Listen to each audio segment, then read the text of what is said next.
Assalamualaikum teman-teman. Memang menurut mengurus suren itu susah gampang.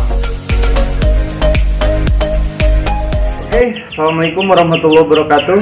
Berjumpa lagi dengan channel kami, yaitu tentang ngebahas burung. Kali ini saya akan membahas burung tentang jalak suren saya, teman-teman. Mohon maaf, saya itu di salah satu channel saya yang Mustafid Channel itu memang sebelumnya saya sempat membahas tentang bagaimana solusi untuk agar jalak suren itu tidak stres, teman-teman. Memang pada waktu itu yang satu lagi jalak suren saya, dia itu beli pas waktu saya beli itu si jalak surennya itu memang stres, teman-teman. Saya sudah bahas di situ, teman-teman, dan saya menggunakan metode cacing, teman-teman. Cuman alhamdulillah kalau punya saya itu menjadi tidak stres kembali.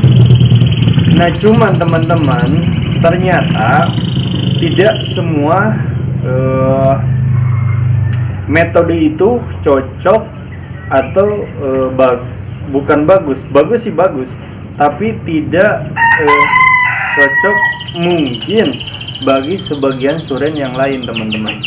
Makanya ketika di komentarnya pun saya ada yang membahas, kata dalam komentar tersebut, punya saya belum juga, Pak. Ada yang bilang sudah, ada yang bilang belum. Nah, saya akan bahas kembali, teman-teman. Jadi gini, teman-teman, waktu itu sebelum 3 bulan sebelumnya saya itu beli jalak suren, teman-teman.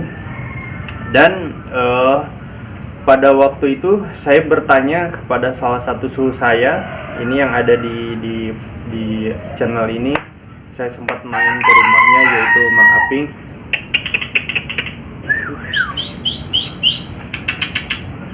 Bunyi dia.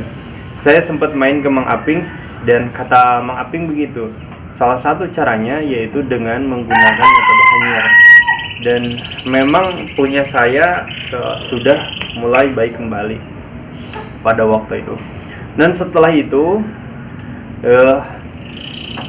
si burung tersebut saya upload, dan responnya ada yang mengiyakan, ada yang tidak, teman-teman.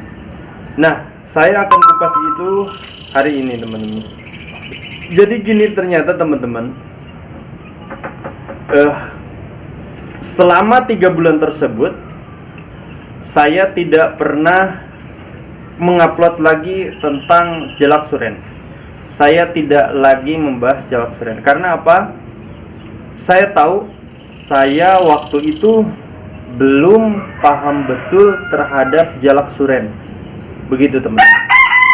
Makanya selama 3 bulan itu saya mencoba bertanya kepada teman-teman, ini itu. Saya belum berani, karena jadi gini, teman-teman.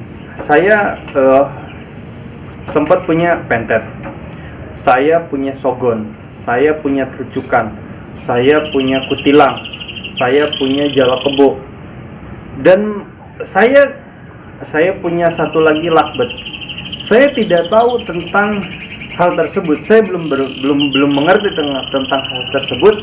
Makanya saya tidak pernah membuat video untuk burung-burung itu, gitu, teman-teman. Nah, kalau sekiranya saya sudah paham, dan alhamdulillah sedikit demi sedikit saya paham nih. Yang untuk sekarang saya paham akan kenari, dan paham insya Allah akan jalak suren. Nah, oleh karenanya mohon maaf bagi teman-teman memang yang pas waktu 2 minggu itu mungkin ada teman-teman yang menonton sampai, karena kan viewersnya sampai 3.000 yang menonton di channel saya yang satu lagi, Mustafid Channel, itu ngebahas tentang si suren. Ada yang hasilnya bagus, ada yang hasilnya tidak. Nah, saya akan kupas di sini, teman-teman. Jadi gitu, teman-teman. Pada intinya si jalak suren itu dia itu gampang pundungan. Dan yang pertama itu teman-teman, yang pertama kita coba untuk memahami karakter jalak suren tersebut, gitu teman-teman. Karena apa? Hasil dari sekian bulan itu pasti, atau hasil dari sekian minggu itu kita akan tahu karakter suren tersebut. Sebenarnya suren ini mau apa sih? Atau mau gimana sih? Kan begitu ya. Nah, kita harus tahu dulu nih teman-teman karakter suren tersebut. Nanti lama-lama kita akan paham dengan si suren itu. Dengan tiap hari kita mengurusnya, pasti waktu demi waktu kita akan paham apa sebenarnya yang diinginkan oleh jalak suren kita. Gitu teman-teman. Nah, yang kedua, yang perlu harus diketahui oleh teman-teman. Jadi gini teman-teman, ada jalak suren yang 2 minggu setelah stres atau setelah kita beli, misalkan kita beli dari orang lain, kita beli suren, ketika di orang lain gacor, ketika pas pindah ke tangan kita, dia langsung berhenti. Gitu teman-teman. Nah, dikhawatirkan teman-teman, jangan-jangan, mohon maaf ini ya, jangan-jangan si suren kita itu suren betina. Nah, ini kenapa saya bisa bahas demikian?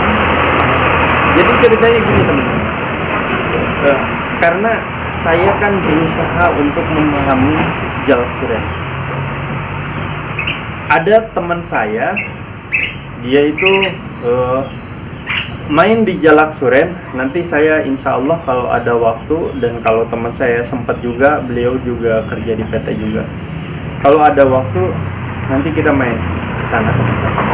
Jadi menurut dia, jalak suren itu teman-teman, kalau jalak suren jantan paling lama itu pundungnya paling lama itu 1 bulan, itu paling lama, tapi jarang teman-teman. Dengan catatan si jalak suren itu nyaman terhadap kita, nyaman terhadap lingkungan, kita ngerti apa yang diinginkan oleh si jalak suren itu. Itu satu. Dan yang kedua, apabila jalak suren betina itu stres, boleh dikatakan stres parah, kita tidak tahu gimana caranya lagi untuk ngerawat si jalak suren ini. Digini enggak, digitu enggak, gimana mana enggak, gitu kan. Metode semua sudah dilakukan, tapi ternyata masih begitu juga. Jangan-jangan teman-teman, jangan-jangan si jalak suren itu jalak suren betina. Kenapa? Kata teman saya, ketika jalak suren betina stres, itu bisa melebihi 2 bulan. Makanya cara metodenya itu pun harus kita agak lebih ada kucing teman. Kita harus lebih lagi ibaratnya merawat si jalak suren betina tersebut teman-teman. Gitu teman-teman. Jadi tips dari kami jawab pertanyaan-pertanyaan teman-teman yang di konten saya, yang channel Mustafid itu. Salah satunya, yang pertama, kuncinya untuk pertemuan kita kali ini, yang pertama kita harus paham betul dulu bagaimana karakter si jalak suren itu. Pasti lama-lama akan paham. Memang betul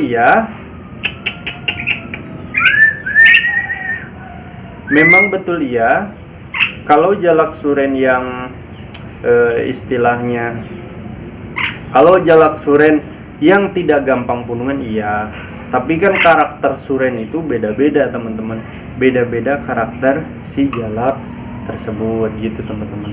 Makanya perlu catat juga, seumpama metode saya yang salah satunya itu dengan memakai cacing belum juga, atau dengan teman-teman, metode dengan teman-teman dari YouTube yang lain belum juga, nihil juga, coba deh teman-teman cek dulu itu jalak jantan apa betina.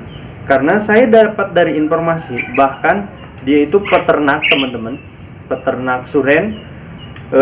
Dia itu ternak suren, bukan hanya suren saja, dia merenakan antara jalak suren dikawinkan dengan jalak kebo, atau jalak suren dikawinkan dengan jalak putih, dan dia itu berhasil teman-teman.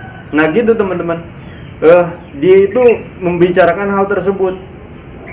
Jadi ketika jalak suren betina itu, jangan salah, itu bisa nyampe 2 bulan, bahkan bisa nyampe 3 bulan itu teman-teman. Nah kenapa saya bilang demikian? Karena jalak suren saya yang satu lagi itu saya simpan di depan rumah saya. Kebetulan di sebelah rumah saya itu sedang pembangunan madrasah. Ayah saya bikin madrasah teman-teman.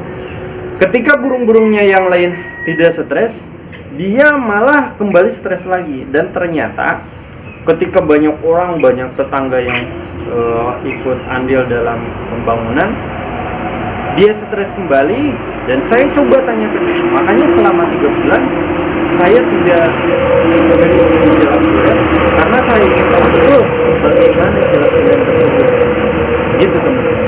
Makanya coba cek kembali, banyak dari teman-teman yang lain yang mereview antara perbedaan jalak betina dan jantan. Salah satunya sih yang di lingkaran matanya itu, kalau yang jalak surennya ininya agak ke oren-orenan banget, itu pasti jantan. Tapi kalau ada keputih-putihan, itu betina. Itu salah satunya. Memang sulit membandingkan bagi orang awam, tapi coba deh teman-teman cek lagi. Dan salah satunya kan jalak suren yang jantan itu biasanya ngegaruda, tapi kalau jalak suren betina itu jarang untuk ngegaruda gitu teman-teman. Oke, itu aja review kita kali ini, semoga bermanfaat. Coba cek dulu teman-teman, kalau sampai ada 2 bulan atau 3 bulan masih seperti itu saja dengan metode-metodenya, coba dicek dulu teman-teman. Oke, semoga bermanfaat video kami kali ini. Mohon maaf bila ada salah kata. Cukup sekian, wabillahi taufiq wal hidayah. Wassalamualaikum warahmatullahi wabarakatuh.